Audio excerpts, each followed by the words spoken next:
News. Energetic star Ram Pothineni వరుస పరాజయాల నుంచి బయటపడేందుకు కొత్త వ్యూహాలతో ముందుకు సాగుతున్నారు. గత ఏడాది విడుదలైన ఆంధ్ర కింగ్ తాలూకా సినిమాపై ఆయన పెట్టుకున్న ఆశలు నెరవేరకపోవడంతో ప్రస్తుతం కొంత విరామం తీసుకొని స్క్రిప్టులపై ప్రత్యేక దృష్టి సారించారు. ఇప్పుడు ఒక సరికొత్త న్యూ ఏజ్ యాక్షన్ థ్రిల్లర్ తో ప్రేక్షకుల ముందుకు రాబోతున్నారు. ఈ చిత్రం భారీ బడ్జెట్ తో తెరకెక్కనుంది. ఇక మరోవైపు తన ఫేవరెట్ దర్శకుడు కిషోర్ తిరుమలతో కలిసి మరో స్క్రిప్ట్ కూడా కసరత్తు చేస్తున్నారు. ఈ విషయం గురించి పూర్తి వివరాలు చూద్దాం. రామ్ పోతినేని తన కెరియర్ లో కీలక మలుపు తీసుకునేందుకు సన్నాహాలు చేస్తున్నారు. లోకేష్ కనగరాజ్ వద్ద అసిస్టెంట్ గా పనిచేసిన లోగి విఘ్నేష్ రామ్ కొత్త చిత్రానికి దర్శకుడిగా పరిచయం కాబోతున్నాడు. ఇది ఒక ఆకర్షణీయమైన న్యూ ఏజ్ యాక్షన్ థ్రిల్లర్ అని సమాచారం. ఈ సినిమాకు సంబంధించిన అధికారిక ప్రకటన వచ్చే వారం ఎప్పుడైనా వెలువడే అవకాశం ఉంది. భారీ బడ్జెట్తో నిర్మాణం జరగనున్న ఈ చిత్రం కోసం రామ్ ప్రముఖ నిర్మాణ సంస్థలతో చర్చలు జరుపుతున్నారు. అదే సమయంలో కిషోర్ తిరుమలతో కలిసి మరో ప్రతిష్టాత్మక స్క్రిప్టుపై రామ్ స్వయంగా పనిచేస్తున్నారు. ఈ ప్రాజెక్ట్ రామ్ స్వయంగా తానే నిర్మించనున్నారు. లోగి విఘ్నేష్ సినిమా పూర్తయిన తర్వాత ఈ చిత్రం పట్టాలెక్కే అవకాశముంది. వరుస ఫ్లాపుల తర్వాత రామ్ చేస్తున్న ఈ కొత్త ప్రయత్నాలు అభిమానుల్లో కొత్త ఉత్సాహాన్ని నింపుతున్నాయి. ఈ రెండు ప్రాజెక్టులు రామ్ను మళ్లీ సక్సెస్ ట్రాక్లోకి తీసుకెళ్తాయని అందరూ ఆశిస్తున్నారు. బ్యాక్ టు బ్యాక్ 100 కోట్ల వసూలు సాధించిన యంగ్ హీరో ప్రదీప్ రంగనాథన్ నుంచి రాబోతున్న ఎంతో ఆసక్తికరమైన sci fi love story love insurance company మళ్లీ వాయిదా పడింది. విఘ్నేష్ శివన్ దర్శకత్వం వహించిన ఈ చిత్రం ఏప్రిల్ 3న విడుదల కావాలని భావించారు. కానీ ఇప్పుడు ఆ తేదీ కూడా మారిపోయింది. ఈ విషయం గురించి పూర్తి వివరాలు చూద్దాం. తమిళ యువ హీరో ప్రదీప్ రంగనాథన్ ఇటీవలి కాలంలో బ్యాక్ టు బ్యాక్ హిట్లతో టాలీవుడ్ లో కూడా తన సత్తా చాటాడు. దీంతో అతని నుంచి రాబోతున్న లవ్ ఇన్సూరెన్స్ కంపెనీ సినిమా విడుదల కోసం అభిమానులు ఆసక్తిగా ఎదురుచూస్తున్నారు. ఈ సై-ఫై లవ్ స్టోరీకి విఘ్నేష్ శివన్ దర్శకత్వం వహించగా కృతి శెట్టి హీరోయిన్ గా నటిస్తుంది. అనిరుద్ సంగీతం అందిస్తున్న ఈ చిత్రాన్ని నయనతార నిర్మిస్తుంది. ఇప్పటికే చాలాసార్లు వాయిదా పడిన ఈ సినిమా ఏప్రిల్ 3న లాక్ అయిందని ప్రకటించారు. కానీ ఇప్పుడు డబ్బింగ్ పూర్తి కాకపోవడం మరియు మరికొన్ని ఇబ్బందుల కారణంగా ఏప్రిల్ 10కి వాయిదా వేసినట్లు సమాచారం. ఈ సినిమా విడుదలపై అధికారిక ప్రకటన ఇంకా రాలేదు. అయినప్పటికీ అభిమానులు ఈ సై-ఫై లవ్ స్టోరీ కోసం ఆసక్తిగా ఎదురుచూస్తున్నారు. మరి ఈ చిత్రం థియేటర్లలో ఎలాంటి స్పందన అందుకుంటుందో చూడాల్సి ఉంది. ప్రస్తుతం టాలీవుడ్ లో ఫుల్ ఫామ్ లో ఉన్న దర్శకుడు అనిల్ రావిపూడి ఇప్పుడు కింగ్ నాగార్జునతో సినిమా చేయడం ఖరారైనట్లు తెలుస్తోంది. చిరంజీవి, వెంకటేష్, బాలకృష్ణలతో భారీ హిట్లు ఇచ్చిన అనిల్ రావిపూడి ఇప్పటి వరకు నాగార్జునతో సినిమా చేయలేదు. ఇప్పుడు ఆ కలయిక ఖచ్చితంగా జరగబోతోంది. ఈ విషయం గురించి పూర్తి వివరాలు చూద్దాం. అనిల్ రావిపూడి తన సినిమాల ద్వారా సీనియర్ హీరోల బాక్సాఫీస్ సత్తాను చూపించారు. మెగాస్టార్ చిరంజీవి, విక్టరీ వెంకటేష్, బాలకృష్ణతో వరుస హిట్లు సాధించిన ఆయన ఇప్పుడు అక్కినేని నాగార్జునతో కలిసి సినిమా చేయడం ఖరారు చేశారు. ఇటీవల స్టార్ మా ప్రోమోలో నాగార్జునతో సినిమా చేస్తున్నామని అనిల్ రావిపూడి స్వయంగా రివీల్ చేశారు. ఇది రూమర్ కాదు, ఖచ్చితంగా జరగబోతున్న ప్రాజెక్ట్ అని అభిమానులు భావిస్తున్నారు. ఈ సినిమా ద్వారా అనిల్ రావిపూడి చిరంజీవి, వెంకటేష్, బాలకృష్ణ, నాగార్జున అందరి సీనియర్ హీరోలతో కలిసి పనిచేసిన అరుదైన దర్శకుడిగా నిలిచిపోతారు. ఈ కలయిక ఎప్పుడు అధికారికంగా ప్రకటించబడుతుందో అని అక్కినేని అభిమానులు ఆసక్తిగా ఎదురుచూస్తున్నారు. Pan India blockbuster Dhurandhar 2 cinema Mahesh Babu AMB mall Bengaluru multiplex లో రికార్డు వసూలు సాధిస్తోంది. భారీ అంచనాలతో వచ్చిన ఈ చిత్రం సింగిల్ స్క్రీన్స్ మాత్రమే కాకుండా మల్టీప్లెక్స్ లలో కూడా దుమ్ములేపుతోంది. ఈ విషయం గురించి పూర్తి వివరాలు చూద్దాం. దురంధర్ 2 సినిమా విడుదలైన తరువాత అన్ని చోట్ల రికార్డు వసూలు సాధిస్తోంది. ఇటీవల సూపర్ స్టార్ మహేష్ బాబు ఏర్పాటు చేసిన ఏఎంబీ మాల్ బెంగళూరు మల్టీప్లెక్స్ లో ఈ చిత్రం వారం తిరగకుండానే 1 కోటి గ్రాస్ వసూలు సాధించినట్లు యాజమాన్యం వెల్లడించింది. ఈ సినిమా మల్టీప్లెక్స్ లో ఇంతటి వసూళ్లు సాధించడం మామూలు విషయం కాదు. రణ్వీర్ సింగ్ హీరోగా నటించిన ఈ చిత్రానికి ఆదిత్య ధర్ దర్శకత్వం వహించారు. ఇప్పటికే పాన్ ఇండియా స్థాయిలో సెన్సేషనల్ హిట్ అయిన దురంధర్ 2 ఫైనల్ గ్రాస్ ఎంతవరకు వెళ్తుందో చూడాల్సి ఉంది. మహేష్ బాబు మల్టీప్లెక్స్లోని ఈ వసూళ్లు చిత్రం సక్సెస్ను మరింత బలపరుస్తున్నాయి. టాలీవుడ్ టాప్ నిర్మాణ సంస్థ మైత్రి మూవీ మేకర్స్ కాలీవుడ్ లో కూడా వరుస విజయాలు సాధిస్తోంది. ఇప్పటికే గుడ్ బ్యాడ్ అగ్లీ, డూడ్ వంటి హిట్లు ఇచ్చిన ఈ సంస్థ తాజాగా 3వ తమిళ ప్రాజెక్ట్ ను అధికారికంగా ప్రకటించింది.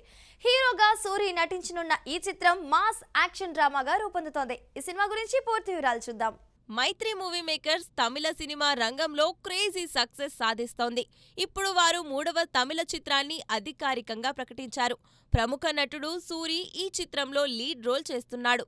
మామన్ చిత్రంలో మంచి గుర్తింపు తెచ్చుకున్న సూరి హీరోగా నటిస్తున్న 7వ చిత్రం ఇది. ఐలాన్ వంటి విభిన్న చిత్రం తెరకెక్కించిన ఆర్ రవికుమార్ ఈ ప్రాజెక్టుకు దర్శకత్వం వహిస్తున్నారు. ఈ సినిమా కేవలం తమిళంలో మాత్రమే కాకుండా తెలుగులో కూడా విడుదల చేయాలని నిర్మాతలు ప్లాన్ చేస్తున్నారు. ఇది పక్కా మాస్ యాక్షన్ డ్రామాగా ఉండబోతోందట. సూరి తన మాస్ ఇమేజ్ను మరింత బలపరుచుకోవాలని ఈ చిత్రంతో ప్రయత్నం చేస్తున్నాడు. మిగతా నటీనటులు మరియు సాంకేతిక వివరాలను త్వరలోనే వెల్లడించనున్నారు. ఈ కొత్త ప్రాజెక్ట్ అభిమానుల్లో మంచి అంచనాలను సృష్టించింది. ఎస్ఎస్ రాజమౌళి మరోసారి భారతీయ సినిమా ప్రమాణాలను ఉన్నత స్థాయికి తీసుకెళ్తున్నారు. సూపర్ స్టార్ మహేష్ బాబు, ప్రియాంక చోప్రా నటిస్తున్న వారణాసి చిత్రం కోసం అత్యాధునిక మోషన్ క్యాప్చర్ టెక్నాలజీని వినియోగిస్తున్నారు. హైదరాబాద్ అన్నపూర్ణ స్టూడియోస్ లో ఏర్పాటు చేసిన ఈ అధునాతన ల్యాబ్ ద్వారా 25 నిమిషాల భారీ యాక్షన్ సీక్వెన్స్ ను పూర్తి చేశారు. ఈ టెక్నాలజీ వల్ల షూటింగ్ సమయం తగ్గడంతో పాటు ఖర్చులు కూడా గణనీయంగా తగ్గాయి. ఇండస్ట్రీలో ఇది కొత్త చరిత్ర సృష్టిస్తోంది. ఈ విషయం గురించి పూర్తి వివరాలు చూద్దాం. ఎస్ఎస్ రాజమౌళి తన ప్రతి చిత్రంలోనూ కొత్త టెక్నాలజీని ప్రవేశపెడుతూ భారత సినిమాను అంతర్జాతీయ స్థాయికి తీసుకెళ్తున్న విషయం తెలిసిందే. వారణాసి చిత్రం కోసం హైదరాబాద్ అన్నపూర్ణ స్టూడియోస్లో ఏర్పాటు చేసిన అత్యాధునిక మోషన్ అండ్ పర్ఫార్మెన్స్ క్యాప్చర్ ల్యాబ్ను టాలీవుడ్ కింగ్ అక్కినేని నాగార్జున ప్రారంభించారు. మిహిరా విజువల్ ల్యాబ్స్ మరియు అంతర్జాతీయ సంస్థ యానిమెట్రిక్ కలిసి అభివృద్ధి చేసిన ఈ lab 360 degree pre visualization, real time virtual production వంటి సౌకర్యాలను అందిస్తోంది. ఈ టెక్నాలజీ సాయంతో సుమారు 25 నిమిషాల పాటు సాగే భారీ యాక్షన్ ఎపిసోడ్ను పూర్తిగా మోషన్ క్యాప్చర్ ఫెసిలిటీతో షూట్ చేస్తున్నారు. ఈ సీక్వెన్స్లో మహేష్ బాబు, పృథ్వీరాజ్ సుకుమారన్ కీలక పాత్రలు పోషిస్తున్నారు. జార్జియాలోని కొన్ని సన్నివేశాలు చిత్రీకరించిన బృందం ఇప్పుడు రామోజీ ఫిల్మ్ సిటీలో పనిచేస్తోంది. ప్రియాంక చోప్రా ప్రస్తుతం స్వల్ప విరామం తీసుకున్నా త్వరలో షూటింగ్లో జాయిన్ అవుతారు. మొత్తం షూటింగ్ ఆగస్టు నాటికి పూర్తి చేయాలని యూనిట్ లక్ష్యం పెట్టుకుంది. రాజమౌళి ఈ ప్రాజెక్టుతో మరోసారి ఇండియన్ సినిమా ఇండస్ట్రీలో గేమ్ చేంజర్గా నిలుస్తున్నారు.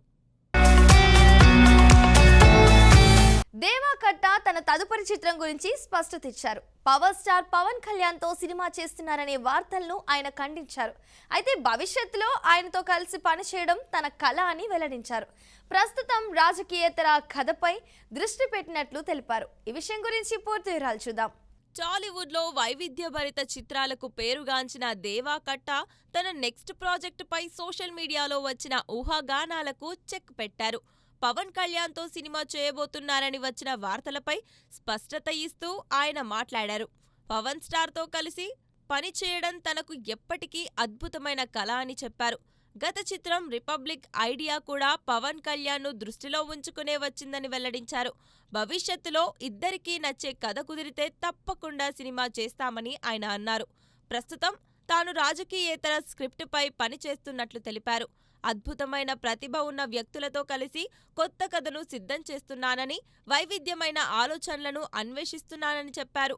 రాజకీయ సినిమాలు ప్రస్తుతానికి చేయడం లేదని స్పష్టం చేశారు. త్వరలోనే తన కొత్త సినిమా పూర్తి వివరాలను అధికారికంగా వెల్లడిస్తానని దేవా కట్ట ప్రకటించారు. దీంతో దేవా కట్ట ఇప్పట్లో పవన్ కళ్యాణ్తో సినిమా చెయ్యరనే క్లారిటీ వచ్చింది. కానీ ఫ్యూచర్లో ఈ కాంబో ఉండే అవకాశం ఉంది. రామ్ చరణ్ పెద్ది సినిమా షూటింగ్ సమయంలో గాయపడ్డారు. కంటి దగ్గర జరిగిన ఈ గాయం తీవ్రమైనది కాదని చెబుతున్నారు. అభిమానులు ఆందోళన చెందాల్సిన అవసరం లేదని సోషల్ మీడియాలో పోస్టులు వస్తున్నాయి. 2 రోజుల విశ్రాంతి తీసుకొని మళ్లీ సెట్స్ లో చేరనున్నారు. ఈ విషయం గురించి పూర్తి వివరాలు చూద్దాం. బుచ్చిబాబు దర్శకత్వంలో తెరకెక్కుతున్న పెద్ది చిత్రం సెట్స్ లో రామ్ చరణ్ కు స్వల్ప గాయమైనట్లు సమాచారం. కంటి సమీపంలో ఏర్పడిన ఈ గాయం తీవ్రమైనది కాదని, అభిమానులు ఆందోళన చెందకూడదని చెబుతున్నారు. ప్రస్తుతం హైదరాబాద్ లో కీలక సన్నివేశాలు చిత్రీకరిస్తున్నారు యూనిట్. రామ్ చరణ్ 2 రోజుల పాటు విశ్రాంతి తీసుకున్న తర్వాత మళ్లీ షూటింగ్ లో చేరనున్నారు. త్వరలోనే ఒక ప్రత్యేక గీతాన్ని షూట్ చేయనున్నారు. రామ్ చరణ్ పుట్టినరోజు మార్చి 27న ఒక టీజర్ విడుదల చేస్తున్నట్లు టాక్ వినిపిస్తోంది. గ్రామీణ నేపథ్యంలో స్పోర్ట్స్ డ్రామాగా తెరకెక్కుతున్న ఈ చిత్రంలో జాన్వీ కపూర్ హీరోయిన్ గా నటిస్తుండగా, శివరాజ్ కుమార్, దివ్యేందు శర్మ కీలక పాత్రలు పోషిస్తున్నారు. మార్చి 27న విడుదల కావాల్సిన ఈ చిత్రం ఏప్రిల్ 30కి వాయిదా పడింది. బాలీవుడ్ నటుడు రణ్వీర్ సింగ్ కాంతారా ఇమిటేషన్ వివాదంపై కర్ణాటక హైకోర్టు ముఖ్యమైన తీర్పిచ్చింది. ఆయనను చాముండి ఆలయాన్ని సందర్శించి క్షమాపణ చెప్పాలని ఆదేశించింది. రణ్వీర్ సింగ్ తరపు న్యాయవాది కోర్టుకు అఫిడవిట్ దాఖలు చేస్తామని తెలిపారు. ఈ విషయం గురించి పూర్తి వివరాలు చూద్దాం. ధురంధర్ 2 సినిమా సక్సెస్ ను ఆస్వాదిస్తున్న రణవీర్ సింగ్ గతంలో చేసిన కాంతారా దేవత ఇమిటేషన్ వివాదం ఇప్పటికీ కొనసాగుతోంది. గోవాలో జరిగిన ఇంటర్నేషనల్ ఫిల్మ్ ఫెస్టివల్లో ఆయన చేసిన ఇమిటేషన్ పై తీవ్ర వ్యతిరేకత వ్యక్తమైంది. దీనిపై ప్రశాంత్ మిత్తల్ అనే న్యాయవాది కోర్టులో పిటిషన్ను దాఖలు చేశారు. కర్ణాటక హైకోర్టు తాజాగా విచారణ చేపట్టి రణవీర్ సింగ్ కు ఊరటనిచ్చింది. చాముండి ఆలయాన్ని సందర్శించి క్షమాపణ చెప్పాలని ఆదేశించింది. ఫిర్యాదుదారుడు కోర్టుకు హాజరు కావాలని కోరితే అంగీకరించాలని కోర్టు సూచించింది. రణ్వీర్ సింగ్ తరపు న్యాయవాది క్షమాపణ అఫిడవిట్ దాఖలు చేస్తామని, ఆయన త్వరలో ఆలయం సందర్శిస్తారని తెలిపారు. తదుపరి విచారణ ఏప్రిల్ 10వ తేదీకి వాయిదా పడింది. కాగా కాంతారా చాప్టర్ 1 సినిమా భారీ విజయం సాధించి 800 కోట్లకు పైగా కలెక్షన్లు సాధించింది. సాయి పల్లవి బాలీవుడ్ లోకి అడుగు పెడుతున్న చిత్రం ఏక్ దిన్ తెలుగులో ఒకరోజు పేరుతో విడుదలవుతోంది. అమీర్ ఖాన్ కుమారుడు జునైద్ ఖాన్ హీరోగా నటించిన ఈ చిత్రం తెలుగు ట్రైలర్ ఇప్పుడు రిలీజ్ అయింది. లవ్ స్టోరీగా తెరకెక్కిన ఈ సినిమా మే 1న థియేటర్లలోకి రానుంది. సాయి పల్లవి బాలీవుడ్ చిత్రం ఏక్ దిన్ తెలుగు ప్రేక్షకుల ముందుకు ఒకరోజు పేరుతో వస్తోంది. జునైద్ ఖాన్ హీరోగా నటించిన ఈ చిత్రానికి సునీల్ పాండే దర్శకత్వం వహించారు. తాజాగా విడుదలైన తెలుగు ట్రైలర్ చూస్తే ఇది ప్రేమ కథ అని స్పష్టంగా అర్థమవుతోంది. ఎంతగానో ఆకట్టుకుంటూ సోషల్ మీడియాలో బాగా వైరల్ అవుతోంది. మే 1న థియేటర్లలో విడుదల కానున్న ఈ చిత్రం లవ్ స్టోరీగా ప్రేక్షకులను ఆకట్టుకోవాలని యూనిట్ ఆశిస్తోంది. సాయి పల్లవి బాలీవుడ్లో తన మొదటి చిత్రంతో మంచి హిట్ సాధించాలని అభిమానులు కూడా ఆశాభావం వ్యక్తం చేస్తున్నారు. సో చూసారు కదండి, ఇది ఇవాల్టి స్పీడ్ ఫిల్మీ న్యూస్. మరో ఎపిసోడ్తో మళ్ళీ కలుద్దాం. అంతవరకు చూస్తూనే ఉండండి మహామాక్స్.